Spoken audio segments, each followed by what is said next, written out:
जो लोग मेरे इस चैनल पर नए हैं या फिर मेरा ये वीडियो किसी और सोशल मीडिया प्लेटफॉर्म पर देख रहे हैं, वो मेरा YouTube channel political Tamasha with doctor Arshi को सब्सक्राइब करके वहां पे लगी बेल आइकॉन को जरूर दबा दे, ताकि आपको हमारे आने वाले हर वीडियो की अपडेट्स टाइम पर मिलती रहे।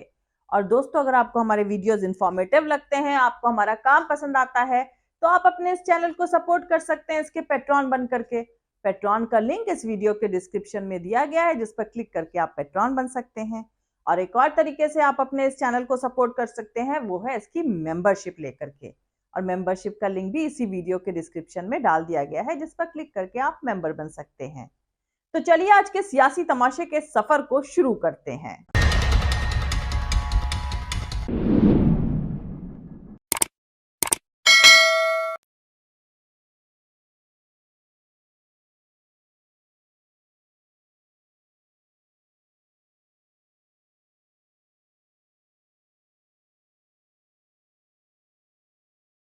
देखिए, खुदा करे ऐसा हो जाए। हम तो चाहते हैं कि हिंदुस्तान दोबारा उसी शेप में आ जाए जो उस पीरियड में था, जिस वक्त बर्मा से लेकर बांग्लादेश, पाकिस्तान, अफ़गानिस्तान भारत के हिस्सा हुआ करते थे। अगर वो हो जाता है तो जाहिर सी बात है हिंदुस्तान की इकनॉमी भी बूस्टअप होगी और एक बहुत बड़ी महाशक्ति बन के उभरेगा। आज बांग्लादेश की जीडीपी हमसे ज़्यादा है। अफ़गानिस्तान की करेंसी, हमारा एक रुपया वहाँ पे 1 रुपये 13 पैसे उसकी वैल्यू है अफ़गानिस्तान के पैसे की, तो वो भी इसमें हमसे ज़्यादा हैं। हम जानते हैं कि ये अखंड भारत उस वक्त मुग़लों के ज़माने में बना था और उस वक्त हिंदुस्तान को सोने की चिड़िया कहा जाता था। क्यों नहीं संभव है? जब औरंगज़ेब ये काम कर सकते थे, औरंगज़ेब ने अफ़गानिस्तान से लेके गोलकुंडा तक जंग करी थी और 22 साल उन्होंने मुसलसल जंग करी और हिंदुस्तान को ये शेप दिया था, तो आज क्यों नहीं हो सकता? आज भी मुमकिन है। भारत या इंडिया, ये सवाल तो मुल्क में कभी उठा था ही नहीं, लेकिन न्यू इंडिया में हर थोड़े दिनों में नया नया सियासी तमाशा देखने को मिलता ही रहता है। यही दुआ है कि 2024 का चुनाव खैरियत से गुजर जाए, क्योंकि मध्य प्रदेश, छत्तीसगढ़, राजस्थान, तेलंगाना में खास राष्ट्रवादी सियासी दल की हार के बाद सियासी पागलपन कितना बढ़ेगा और इसका क्या अंजाम हो सकता है, सोचकर कभी कभी परेशानी होने लगती है। वैसे भारत ही इंडिया है, इंडिया ही भारत है। फॉल्स तमाशा खड़ा करके लोगों को गैर जरूरी मुद्दों में उलझाए रखना शातिर सियासी काम है, जिससे मुल्क की आवाम जरूरी मुद्दों पर सोच ही ना सके, ना सवाल खड़े कर सके। अब तक ना तो भारत से किसी को दिक्कत थी, ना ही इंडिया से। भारत माता की जय के नारे को लेकर मैच में इंडिया इंडिया चीयर करने तक सब कुछ एक बराबर किया जाता रहा है। कॉन्स्टिट्यूशन में भी भारत और इंडिया दोनों का ही जिक्र है। राहुल गांधी भारत जोड़ो यात्रा करते रहे, प्रधानमंत्री मोदी मेक इन इंडिया का नारा देते रहे, लेकिन अब मजबूत सरकार को इंडिया नाम से दिक्कत होने लगी है।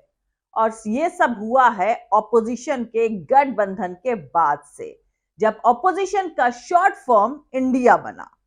वैसे अनअकैडमी वाले टीचर करण सांगवान की बात पर बीजेपी के सपोर्टर्स यूं ही नहीं नाराज हो गए थे। आपको याद दिला दूं कि अनअकैडमी के टीचर करण सांगवान ने कहा था कि सिर्फ ऐसे इंसान को ना चुने जिनको सिर्फ बदलना आता हो, नाम चेंज करना आता हो।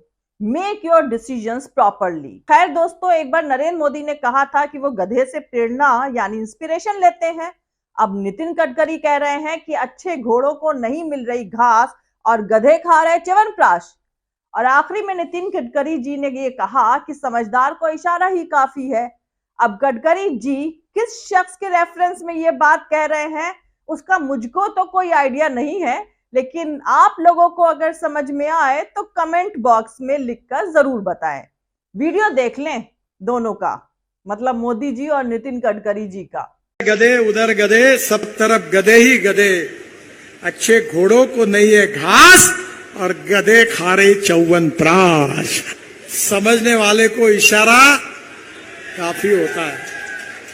क्योंकि गधे से प्रेरणा लेता हूं और बड़े गर्व से लेता हूं, क्योंकि गधे से प्रेरणा लेता हूं। समझने वाले को इशारा काफी होता है। क्योंकि गधे से प्रेरणा लेता हूं और बड़े गर्व से लेता हूं, क्योंकि गधे से प्रेरणा लेता हूं।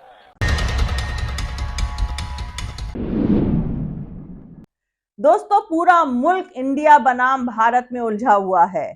कहीं ऐसा तो नहीं कि कुछ दिन बाद पता चले कि अरबपति दोस्त कारोबारियों का फिर से 1,00,000 2,00,000 करोड़ माफ हो गए। वैसे आप लोगों को बता दूं कि पिछले साल 200,000 करोड़ माफ करे गए थे और पिछले 9 साल में अब तक तकरीबन 14.56 लाख करोड़ माफ हो चुके हैं। वहीं दूसरी तरफ बहुजन समाज पार्टी की चीफ मायावती ने भारत बनाम इंडिया को लेकर जारी बहस पर मोदी सरकार और अपोजिशन के दलों को घेरा है। मायावती ने इल्जाम लगाया है कि इस मामले में दोनों के बीच मिली भगत दिखती है। दोस्तों, मायावती ने इसे लेकर एक प्रेस कॉन्फ्रेंस कर डाली। इसमें मायावती ने कहा कि सच्चाई तो यह है कि देश के नाम को लेकर अपने कॉन्स्टिट्यूशन के साथ छेड़छाड़ का मौका बीजेपी के एनडीए को खुद अपोजिशन ने एक सोची समझी रणनीति और साजिश के तहत अपने गठबंधन का नाम इंडिया रखकर इनको दिया है। और ये सब कुछ सत्ता पक्ष और विपक्ष की अंदरूनी मिली भगत से हो रहा है।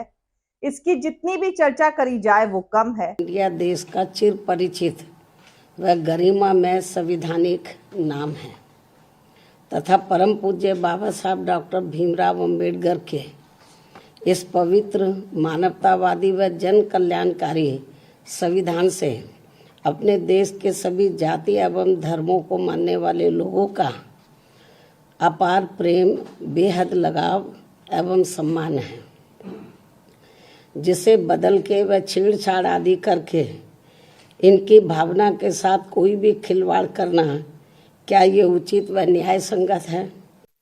देश के नाम को लेकर अपने संविधान के साथ छेड़छाड़ करने का मौका बीजेपी के एनडीए को या खुद विपक्ष ने एक सोची समझी रणनीति व षड्यंत्र के तहत अपने गठबंधन का नाम इंडिया रखकर इनको दिया है।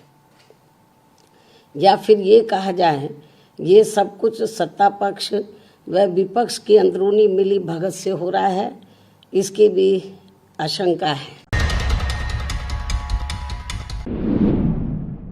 वैसे दोस्तों, एक बात मेरे दिमाग में बार बार आ रही है कि पता नहीं दुनिया के दूसरे मुल्कों के लोग यानी विदेश के लोग हमारे मुल्क में चल रही ऐसी बेवकूफी भरी यानी इंडिया वर्सेस भारत जैसी बहस पर क्या सोचते होंगे। कुल मिलाकर सियासी तमाशा यह है कि ऑपोजिशन पार्टीज की तरफ से अपने गठबंधन का नाम इंडिया रखने से इंडिया नाम अब खतरे में आ गया है और यह खतरा भारत के सत्ताधारी कुनबे से है। मुल्क की राष्ट्रपति महोदया ने G20 देशों के राष्ट्रपतियों को दिए खाने के invitation letter republic of Bharat के नाम से देकर इसकी शुरुआत कर दी है। अब सवाल यह है कि अगर ऑपोजिशन पार्टीज के गठबंधन के नाम से चिढ़कर मोदी सरकार इंडिया वर्ड बोलने और लिखने पर बैन लगाती है तो इस नए भारत में क्या क्या बदल जाएगा। जैसे इंडिया गेट भारत गेट हो जाएगा, इसी तरह Gateway of India Gateway of Bharat, Indian Express भारतीय एक्सप्रेस हो जाएगा, तो Times of India Times of Bharat, Reserve Bank of India Reserve Bank of Bharat हो जाएगा, तो State Bank of India State Bank of Bharat, वहीं Supreme Court of India Supreme Court of Bharat, तो passport of India passport of Bharat, वहीं एम्स हो जाएगा एबेम्स, तो इसरो कहलाएगा भसरो।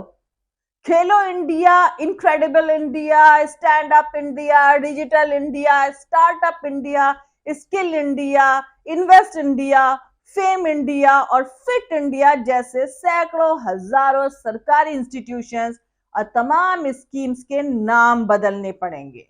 और सबसे बड़ी बात है कि एक और नोटबंदी करके चलनसार 35 लाख करोड़ की भारतीय करेंसी से इंडिया नाम हटाना होगा। अब तक इस्तेमाल हुए स्टैम्प पेपर की सभी रजिस्ट्री को रद्द करके बिना इंडिया लिखे स्टैम्प से दोबारा रजिस्ट्री करानी होगी। जाहिर सी बात है कि ये बिल्कुल भी मुमकिन नहीं है। जब इलाहाबाद हाईकोर्ट से लेकर मद्रास हाईकोर्ट और बॉम्बे हाईकोर्ट तक का नाम बदलना नामुमकिन है, तो इनके नाम कैसे बदले जा सकते हैं? बेवकूफी भरी बहस अपने उरूज पर है, जिसमें महामहिम से लेकर सहवाग तक कूद पड़े हैं। पता नहीं विदेश के लोग न्यू इंडिया में चल रहे ऐसे बेवकूफी भरे सियासी तमाशे को देखकर क्या सोचते होंगे। वैसे गोली मारो फेम वाले मतलब केंद्रीय मंत्री अनुराग ठाकुर का बयान आया है कि इंडिया का नाम नहीं बदला जाएगा। अनुराग ठाकुर की तरफ से कहा गया है कि सरकार संसद का स्पेशल सेशन नाम बदलने के लिए नहीं बुला रही है। अनुराग ठाकुर ने इस बात को अफवाह कहकर खारिज कर दिया है। वैसे जिसकी सरकार है वो सब कुछ बदल सकता है। इसका एक ही हल है, सरकार बदलो वरना चुपचाप तमाशा देखो। आपको बता दूं कि मोरारजी देसाई की सरकार में भी यही बदलने वाला सियासी तमाशा शुरू हुआ था। नाम बदलना, झंडा बदलना और फिर तब की आवाम ने उन्हें ही बदल दिया। पीएम बनने से पहले मोरारजी देसाई भी कभी बंबई के सीएम हुआ करते थे। मोरारजी भाई भी एक शख्स की तरह सुप्रीमेसी की बीमारी से ग्रस्त थे। भारत के इस चौथे पीएम की कुर्सी सिर्फ तकरीबन 16 महीने ही रही, क्योंकि तब की भारत की आवाम अनभक्ति नहीं करती थी।